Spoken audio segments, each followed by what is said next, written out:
ప్రతి పేరెంట్ కి 10/10 GPA కావాలా అనుకుంటున్నారు. పిల్లోడికి చదువు బాగుండాలి, స్కూల్ ఫీజు తక్కువ ఉండాలి, మంచి మార్క్స్ రావాలి అని చెప్పేసి అనుకుంటుంటారు. ఇది రియాలిటీలో పాసిబుల్ అవుతుందా? ఎడ్యుకేషన్ క్వాలిటీగా ఉన్నప్పుడు ఆటోమేటిక్ గా 10-10 రావడానికి ఛాన్సెస్ ఉంటాయి. 10-10 రాలేదు అంటే అక్కడ పిల్లవాడి దగ్గర టాలెంట్ లేదు అని కాదు, వాళ్ళని మోటివేట్ చేస్తూ రిజల్ట్ లో ముందుకు తీసుకోవడానికి ట్రై చేస్తూ ఉండాలి. ఎస్పెషల్లీ మీరు రూరల్ బ్యాక్గ్రౌండ్ నుంచి స్కూల్ రన్ చేస్తున్నారు కాబట్టి అప్పటి నుంచి ఇప్పటి వరకు పేరెంట్స్ యొక్క మైండ్ సెట్స్ ఏమేమి చేంజ్ అయినాయి? పిల్లవాడు చదివి సంతకం చేస్తే చాలు, ఒక అవగాహన ఉంటే చాలు అన్న ఉద్దేశంతోనే అప్పట్లో 25 years బ్యాక్ ఉండేది. ఇప్పుడు వాళ్ళలో కూడా మార్పు వచ్చింది. ఒక స్టూడెంట్ 2 చోట్ల ఉండి 2 కాలేజీల తరపున 2 స్కూళ్ళ తరపున కొట్టినాడంటే ఇవి ఇక్కడ ఫేక్ మార్కెటింగ్ అవుతుంది కదా సార్. కార్పొరేట్ లో అట్లా ఉండొచ్చేమో కానీ ప్రవీణ్, బడ్జెట్ స్కూల్స్ అని కొన్ని ఉన్నాయి మనకి. చాలా హానెస్ట్ గా, చాలా వాళ్ళు డెడికేషన్ గా, హార్డ్ వర్క్ తో పిల్లల్ని వీలైనంత 100% రిజల్ట్ రావడానికి చూస్తుంటారు. 1వ తరగతికే 1,00,000 ఎస్ అన్న నో అన్న ఉండే ఫ్యాక్ట్ అది. కార్పొరేట్ స్థాయిలో ఉన్నప్పుడే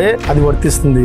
బడ్జెట్ స్కూల్లో అసలు ఇలాంటిది అసలు ఉండదు. మీ పిల్లలందరూ 500+ మార్క్స్ లో పాస్ అయి ఉన్నారు. ఇది ఏమన్నా అచీవ్మెంట్ కిందకే తీసుకోవచ్చా, లేకపోతే ఏదైనా మెకానికల్ ప్రాసెస్ ఐడెంటిఫై చేసి ఆ ప్రాసెస్ త్రూ పిల్లల్ని?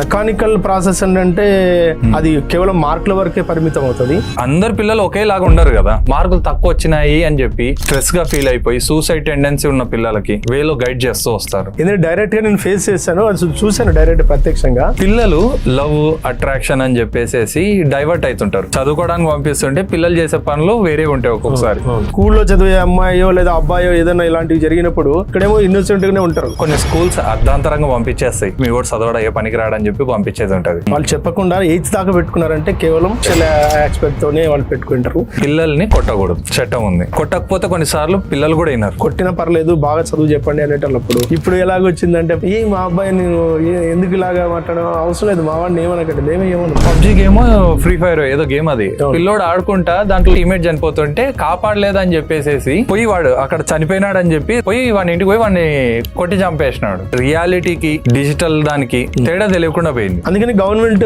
ఇప్పుడు 16 years లోపల ఉన్న వాళ్ళకి సోషల్ మీడియా అలౌ చేయొద్దు అని తీసుకురాబోతుంది. కాబట్టి అది మంచి పరిణామం. క్రేజీగా ఫీల్ అయ్యేది ఇన్స్టాగ్రామ్, ఫేస్బుక్ ఇళ్ళకి వెళ్తారు. కట్ చేసే సీన్ ఏంటి అంటే డైవర్షన్ అనేది అవుతుంది కదా ఇక్కడ. సోషల్ మీడియాని వాడుకుంటే అత్యంత అద్భుతమైన ఫలితాలు పొందొచ్చు స్టూడెంట్. పూర్తిగా దెబ్బతినే అవకాశాలు కూడా ఎక్కువగా ఉంటాయి. 2 పక్కల 10 ఉన్న ఒక నైఫ్ లాంటిది. ఏ టెక్నాలజీ ఎంత ఉంది అంటే టీచర్స్ అవసరం లేదు అనే వర్షంలో క్రియేట్ చేస్తుంది.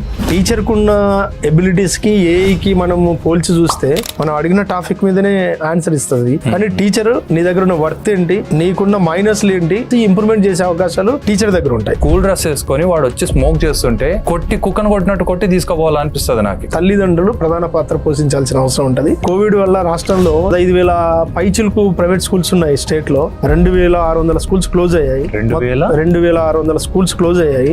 ఏపీ ఒకటేనా సార్ మీరు? ఏపీ ఒకటే చెప్తున్నా. 10-15 ఏళ్లలో శ్రీ వివేకానంద విద్యా విహార్ స్కూల్ ని ఎక్కడ చూడాలనుకుంటున్నారు అండ్ ఎలా ఉండాలనుకుంటున్నారు? బలంగా అనుకుని ముందుకు వెళ్తున్నాం అంతే ప్రవీణ్. ఇంకా